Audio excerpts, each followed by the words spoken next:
Sara, Hey, it's how's Friday it going? afternoon. Sure Going is. okay.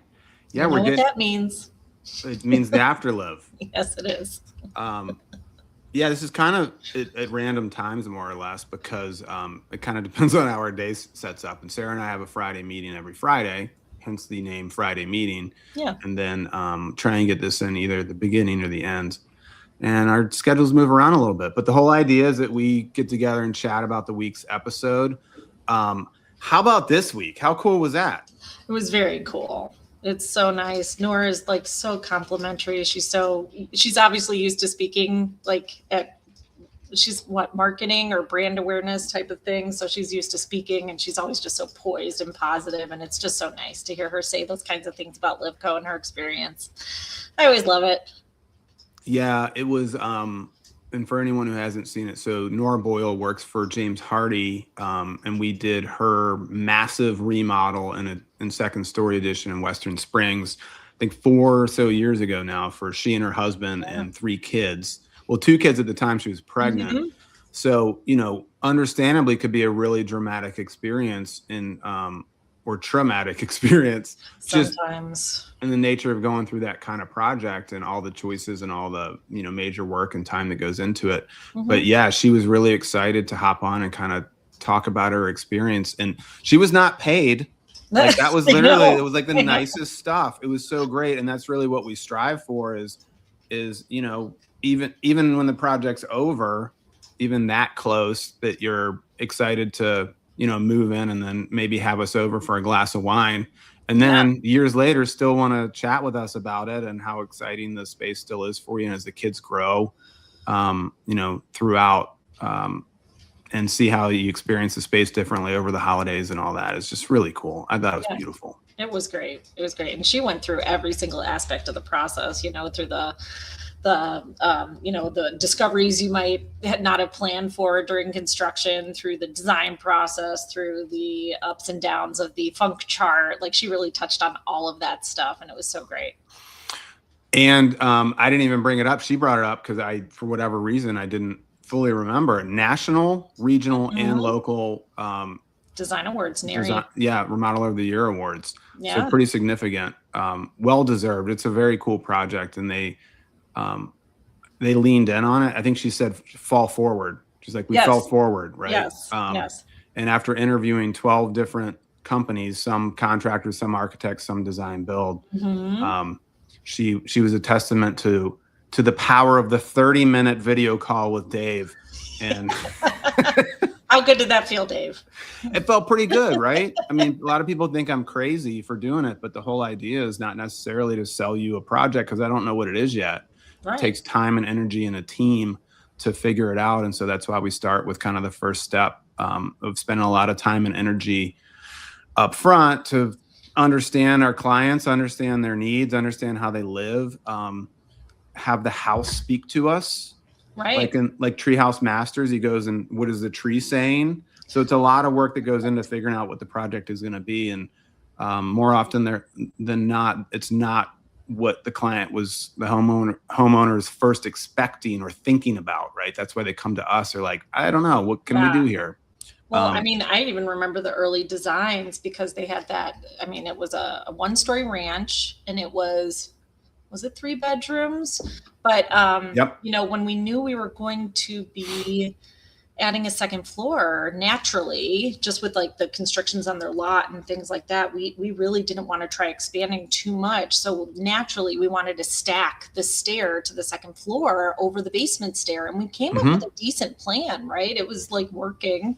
But Nora came back, or I think Colby too, like, we really just want to have that kind of wow moment when we walk in, and we were really hoping for like a stair entry, like foyer space, and we were working it, and it just wasn't fitting. And then it just turned out the one thing they needed was just this little, like, what was it, 10 square feet, 20 square Yeah, feet tiny addition addition, to make it or happen. 30 square feet addition. I think what did we come out, 10 feet? I don't remember, but it's tiny. And sometimes, like, it's not the best bang for your buck. It's those little things are expensive with the concrete and all those things, but it is just what that space needed to breathe just a little bit, to get that stair in there. And man, it's a gorgeous stair. It's a gorgeous entry space when you come in. Yep. No, absolutely. I'm glad they sprung for that. And then we had it changes the front of the house as well. It gives Totally. the opportunity to create a whole different vertical massing element.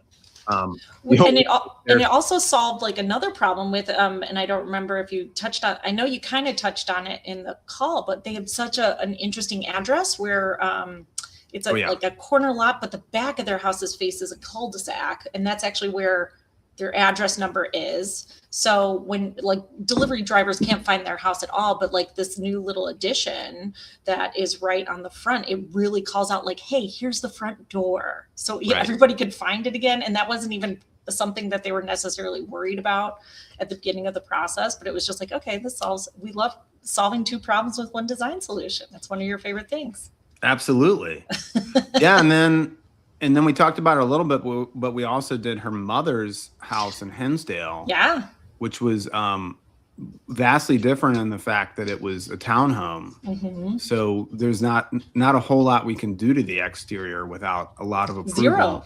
We couldn't do anything. We couldn't do absolutely nothing. The only thing we did was a new, we had to patch the roof for the new the hood vent. That's right. We had to do a little bit of roofing on that. Yeah, and then that's it. We took, in the townhome, we took the kitchen from one side to the other. Yeah. Completely flipped the plan around. Yep. That was really fun. So a wildly different project, being interior only, but also massively life-changing in how that space is. It's pretty crazy how I'm still surprised that we were able to do so much in there without moving a single window or changing the size of another window. Because every time you move a kitchen, you got to worry about the sill height and whether there were big sliders out to the back deck. And that one always is like, I can't believe we made this work. So we have to have Sherry on. Oh yeah, for sure. That would be super fun. Make it come full circle. I love that Noor's like, she's always trying to one up me. That was hilarious. I don't think her mom did put a steam shower in, by the way. No, they have the big wet room, which is really nice and the skylights. We had to work around the existing skylight locations. I mean, it was wild. Totally wild. It was it was a really fun week. I was excited to have Noor on. Next week is Yuhan Chang, who I think I mentioned on another episode, or I think on the AfterLiv, works in the world of spatial AI. And so I met him at the Builder Show after my talk, and we kind of dug into it a little bit and the limitations of AI and understanding spatial relationships. And he's dealt with it in the world of sports technology. So we're going to really geek out. Okay. I mean, I'm just going to have a blast. I really want to dig in. It might be some really cool thought processes, or I'll just walk away really confused. But I just to connect the dots on that episode and then to Noor's episode, I got a really nice text from my mom last night. Yeah. My #1 fan. That's nice. She said, loved it. Best yet by my standards, talking about things I understand.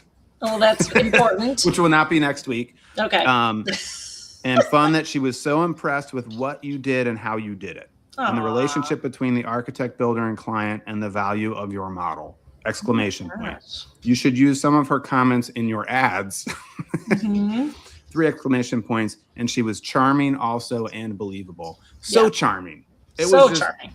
It was just all those Boyles. I mean, Colby too. Colby's the nicest guy too. Yeah, he's always been a raving fan too. They're such a great referral tree for us, and they've always have always said the nicest things, which is great.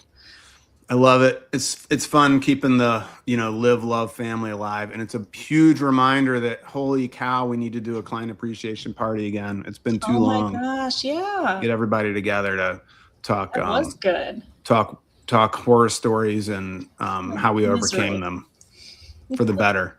Yeah. Awesome. We got 30 seconds left. We're going to be under 10 minutes. Anything else to add, Sara? I don't think so. In what capacity was did you say sorry, I forgot his name already. Your guest for next week. Why was he at the Builder Show if he works with sports? Because he's trying to understand how spatial AI can incorporate into the world of building. Oh, cool. Yeah. Very cool. It's big time stuff. All right. So did he develop software? Oh, wow. Okay. For sports analysis. Yeah. All right. Well, you have to tune in to find out. I know that's going to be over my head, but I'll do my best. It'll be really cool. Oh, now we're over time. I know. All too the much time. filler. It's too much to talk about. Thank you, Sarah. All right. Enjoy See the you next weekend. time. You too.